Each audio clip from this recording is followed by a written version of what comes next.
میرے دوستو، انسان کو کل عقل بھی مل جائے تو پھر بھی اللہ کی حکمت کا وہ احاطہ نہیں کر سکتا۔ رب کریم کو زیادہ پتہ ہے کہ ہمارے لیے کون سی چیز بہتر ہے اور کون سی چیز ہمارے لیے نقصان کا باعث ہے۔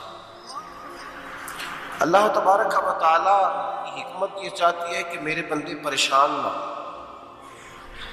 رب یہ چاہتا ہے کہ میرے بندے کسی جگہ پہ بھی دقت اور پریشانی کا شکار نہ ہو۔ تو اللہ تبارک و تعالیٰ نے راہ اعتدال اختیار کرنے کا حکم ارشاد فرمایا کہ تم اعتدال کے رستوں پہ چلو، معتدل زندگی گزارو، افراط و تفریط سے بچو۔ آج جس معاشرے میں ہم وقت گزار رہے ہیں، اس معاشرے میں ہم اس بات کو سمجھنے سے قاصر ہیں کہ اصل ہمارا مسئلہ کیا ہے۔ ہمارا اصل جو مسئلہ ہے اس کی شناخت ہمیں کیسے ہوگی اور ہم پھر اس تک رسائی کس انداز میں حاصل کر پائیں گے۔ ہم ہمیشہ اپنی آمدن بڑھانے کے چکر میں رہتے ہیں،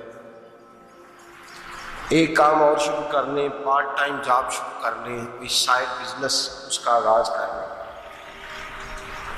ہماری جو دوڑ لگی ہوئی ہے وہ لگی ہے کام بڑھانے، آمدن بڑھانے۔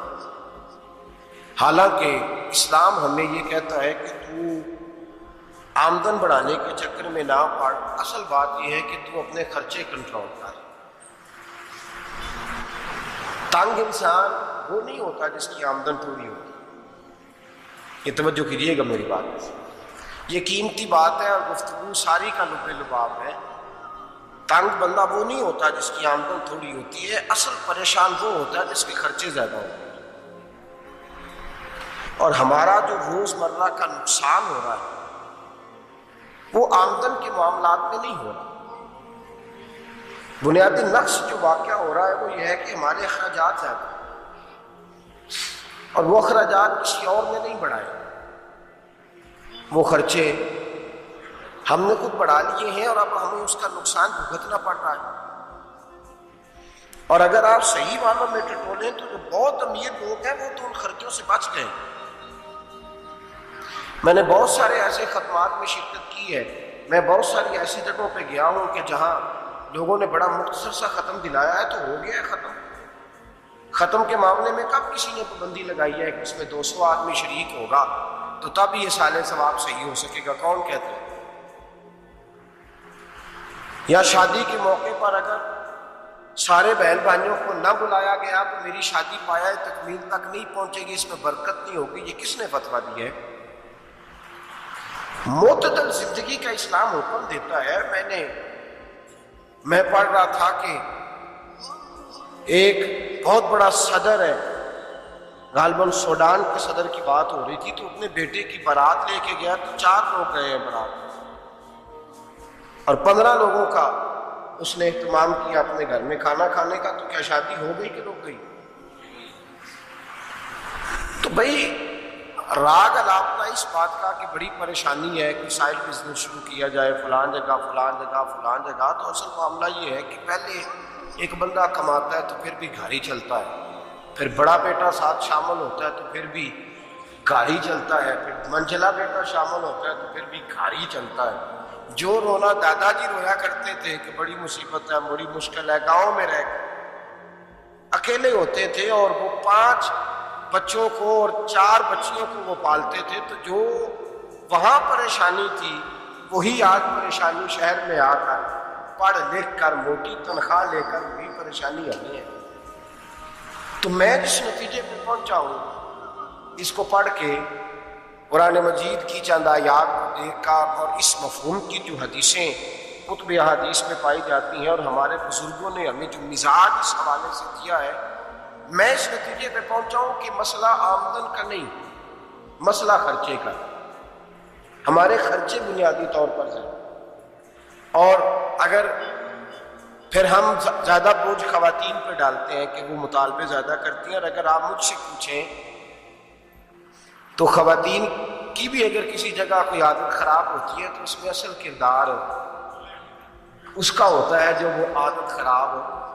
تو کیوں اپنے گلے سے اتار کے آپ کسی کے گلے میں بات ڈالنے کے چکر میں ہیں؟ وہ خواتین کی طبیعت نہیں ایسی ہے. اصل بات یہ ہے کہ ہم نے عادت ڈالی ہے، ہم نے یہ مزاج ان کو دیا ہے تو ان کا بنا ہے، نہ کیسے بن سکتا. تو اعتدال جب تک زندگی میں نہیں ہوتا، پانی پیاس بجھاتا ہے لیکن ایک گلاس ہی ہو تو پیاس بجھاتا ہے، بالٹی کو منہ کو لگائے گا تو کپڑے بھگو دے گا اس کے. حالانکہ پانی بری چیز کا نام ہو، نعمت ہے نا بہت بڑی اللہ کی، لیکن پیالے میں اچھا لگتا ہے. کوئی مٹکا منہ کو لگائے گا تو تنگ ہو، پیالہ ہی بہتر ہے اس کے لیے. تو میرے دوست، مٹکے سے بھی بعض اوقات کام چل جاتا ہے، لیکن اگر کوئی کہے نہیں مجھے دریا ہی چاہیے تو اس کا تو گھر بہہ جائے گا، سارا گھر بہہ جائے گا اس کا. ہمیں دریا قابو کرنے کا بول بنایا ہوا ہے تو اس سے گھر بہا کرتے ہیں، اس سے گھر بنا نہیں کرتے.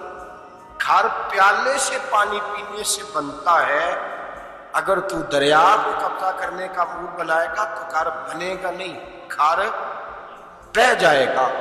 آگ نہ ہو تو کھانا پک نہیں سکتا، لیکن ہلکی آنچ سے کھانا پکتا ہے. اور اگر آنچ تیز کر دی جائے تو جی قرینے قیاس بات کر رہا ہوں، میں عقل سے ماورا نہیں کر رہا. قرینے قیاس سمجھانے کے لیے مثالیں دے رہا ہوں. ہلکی آنچ پہ کھانا پک جاتا ہے اور آگ تیز ہو تو کھانا جل جاتا ہے.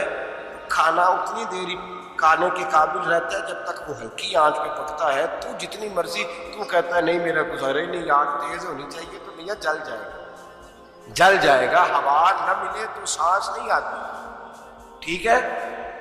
آکسیجن نہ ہو تو سانس ہے، ہوا نہ چلے تو گزارا نہیں ہوتا. لیکن اگر تیز چلے نا،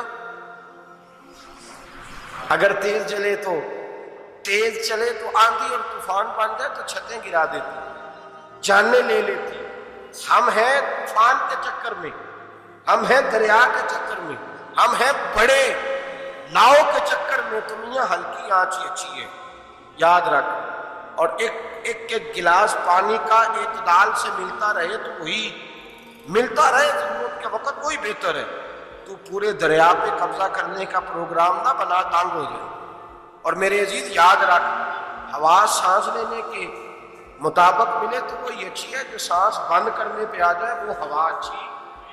ہم نے چکر چلا لیا ہے کہ زیادہ پیسہ، راتوں رات پیسہ، لمبا پیسہ، یہ پلاٹ بھی میرا، وہ پلاٹ بھی میرا، گجرانوالہ بھی، گجرات بھی، ڈالا موسیٰ کھاڑی اور پنڈی تک جہاں میں جاؤں میرے نام کی تختیاں لگی ہوئی ہونی چاہیے.